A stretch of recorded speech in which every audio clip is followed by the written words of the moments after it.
Hi guys and gals, I'm sure, I hope.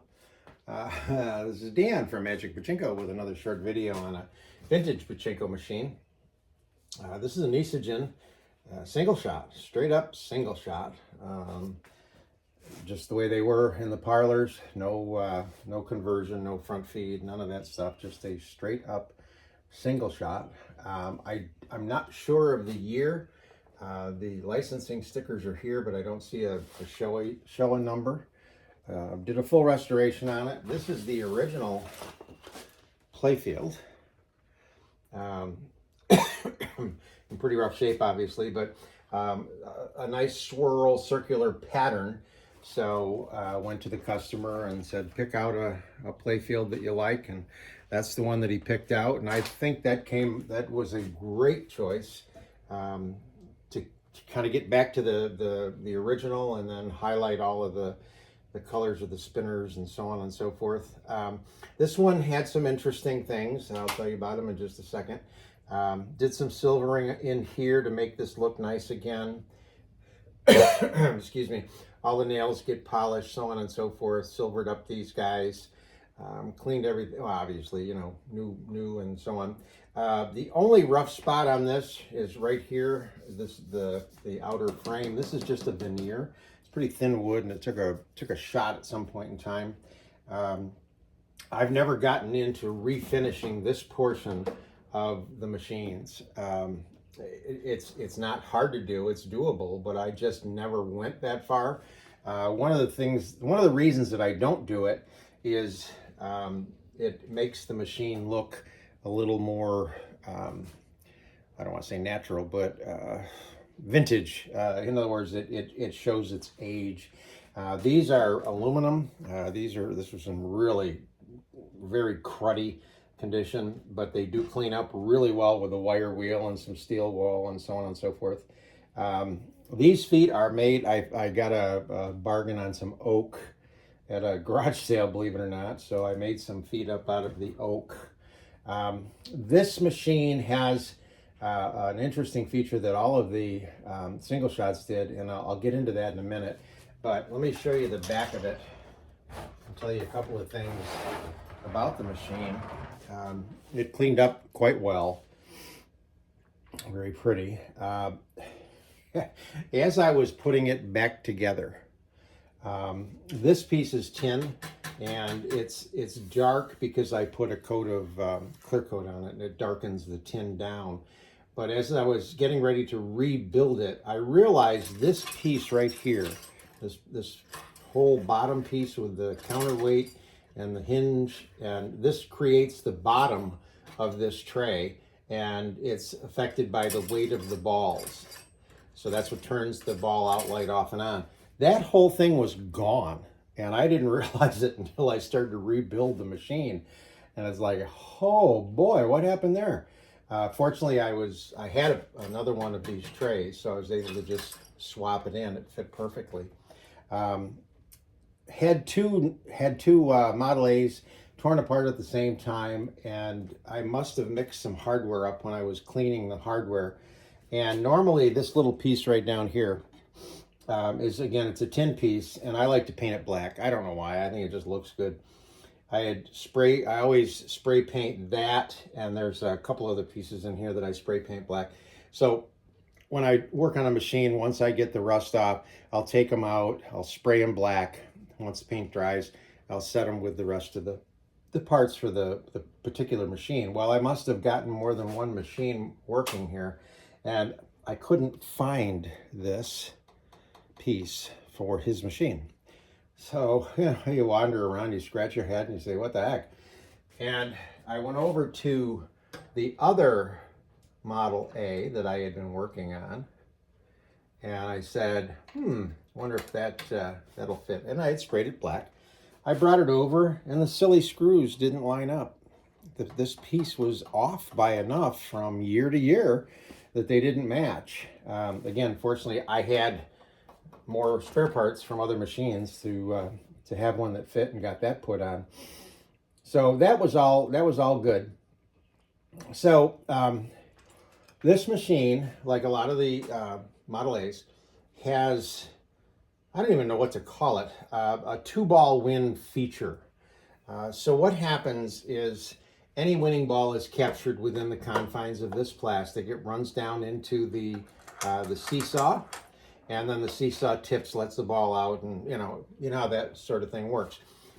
If a player gets 2 wins at the same time, in other words, 2 balls actually come down this ramp at the same time, what happens is the first one will go into the seesaw and tip it, and then the second ball goes into a special chamber so that when the seesaw resets, it goes into a holding tank, if you will. I'll show you that on the front of the machine. And what's supposed to happen is a light will come on.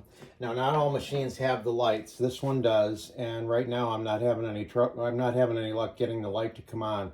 It's a very funky switch up in there, and I've just, believe me when I tell you, I've had this thing torn apart about 5 times. Having it all on, not liking it, tearing it all off, putting it back on, not liking it, tearing it all off. I can't get that switch to work, which is it's unfortunate in the sense that the switch doesn't work because it should. But in reality, you would probably never see that light come on anyway. and I'll tell you what I mean. So you would put a ball in, launch it, put a ball in, launch it, so on. But if you're doing it really fast, let's just say 2 balls drop into the pay pockets and one would pay out. The second one goes into this chamber in here. Now, you may see that happen, and you'll see a ball go in there. And this will hold 3 balls. And if you look here and did a Google Translate, this talks about holding 3 balls, and then you've got you're supposed to call the attendant. But essentially what you do is if there's 3 balls in there being held, that's what this little thing is for. So what this will do when you push down on it is it would kick one of the balls out of that holding chamber back into the seesaw. It would pay out, and then you would hit it again and hit it again. So you get delayed payouts, I guess is the best way to describe it. And again, there's a light bulb back here, but unfortunately that's just one of those things. So let me show you how to load this up. First thing you want to do is get your wall transformer plugged in, and then plug that into the pigtail. And when you do that, your ball out light will come on right here. That is driven by this leaf switch right here, and it's because there's not enough balls in the upper hopper. So when there's enough balls, this gets pushed down, it lifts off of the leaf switch and turns the light out. When there's no balls in it, it pushes down and turns the light on.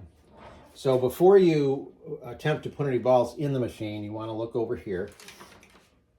This is this brass piece right here. This is what's called the ball dump mechanism.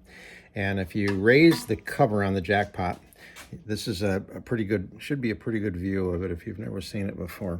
So this is the jackpot. This is what holds the 14 balls that come out as a win. And right now the brass fingers are up.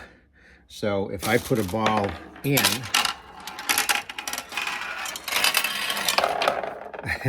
they roll right through the machine.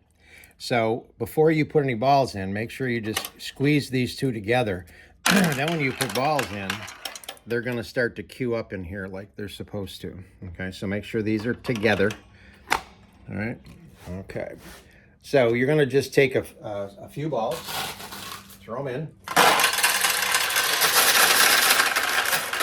They will leave here, go across here into what's called the turnaround, go down the tube and into the recycle tray. Then they funnel over across this area here and into the jackpot, and this is where they will stop. Okay, so once you get your handful in and you know everything is fine, you want to take, assuming that you bought a bag of balls, you want to make sure that you have at least 500. And you can just start to dump them in.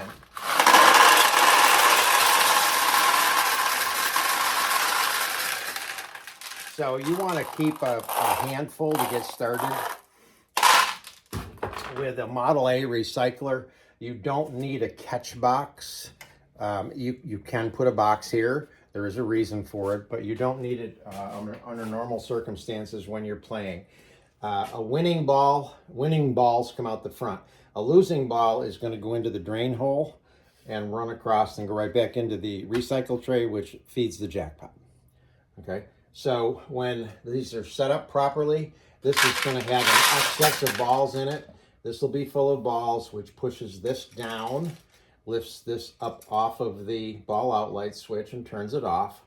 And the weight of the balls in the middle tray will keep this closed. Now, if you get a number of wins and the number of balls in this tray is depleted, then this will automatically let more balls down in. So you'll be playing and all of a sudden you'll hear a clatter of the balls dropping into this recycle tray. That's perfectly normal, nothing to worry about, okay? All right, let's get this turned back around.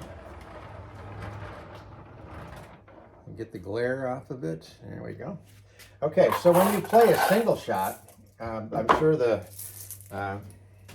Japanese players had a very effective way of doing it, but essentially you're just going to drop a ball in there and launch it. And then it goes into the drain hole, drops back into the recycling tray. So this is how you essentially play a single shot. These machines are not easy to win. They were probably, now what happened there is it launched hard enough that it went all the way around and it comes back to you. So you'll get used to how much spring tension you need to get the ball. There we go.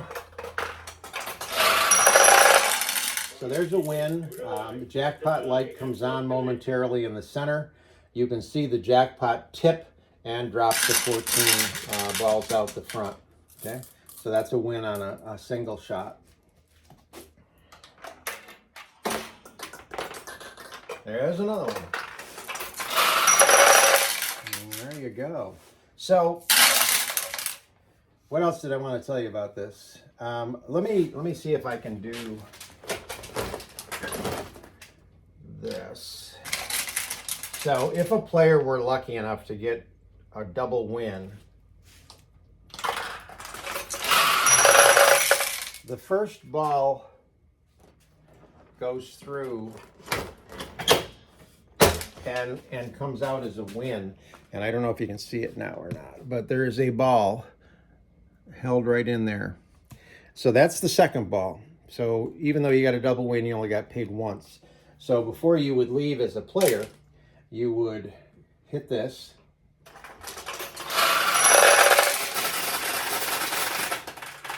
The clatter was balls from the upper hopper going down into the middle. So this is your second payout. Now again, unfortunately, it's a weird switch that's in there. So when the ball rolls in, it's supposed to push the contacts together and make the light come on. And I'll try playing with it some more, but my guess is that it won't come on, and I apologize for that. But very, very playable machine, very pretty machine, probably from the late 60s. I doubt it was in the 70s. It might have been, but my guess is it would be in the late 60s. Let's see if we can get one more payout here before we go. There we go. So that's the Nishijin Model A single shot. Hope you like it.